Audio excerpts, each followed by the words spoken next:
So today is Sunday. Maaga nga pala ako nagising sa mga oras na yan.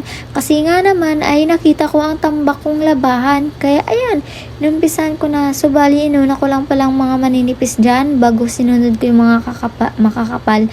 So note nga pala guys, bago kayo maglaba dapat i-separate nyo pala yung D-color sa mga white. Buti na lang ng mga oras na yan is hindi ko pa nilalaban yung mga white ko. Kung hindi, nagmisula sana bahaghari ang aking mga puting damit. So ayan na nga guys. Kung nakikita nyo is nagbabanlaw na ako dyan. O diba, ang bilis ko. Nagbabanlaw na ako kanina. Nagsasabon lang. Charir. Syempre, fast forward ko yan at kinat ko na rin. So ayun, magsasampay na nga pala ako. Alam niyo ba guys, bago ako magsimulang maglaba, pinag-iisipan ko muna kung maglalaba ba ako or ipapalaundry ko na lang.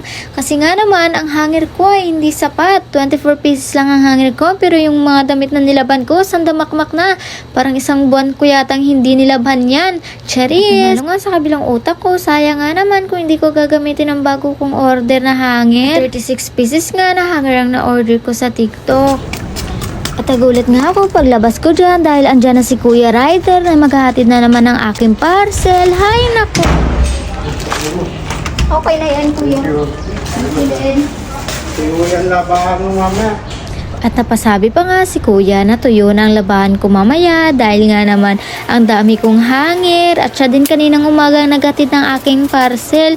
So ngayon siya ulit. So pagkatapos ko nga pala magsampay ng aking labahan dyan ay naglinis na ako dito, punas doon. Akalain mo nga naman, ako lang mag-isa nasa bahay pero bakit ang daming dumi? Pagod na ako sa mga oras na yan at masyadong inaantok na pero sige pa rin, punas ng punas.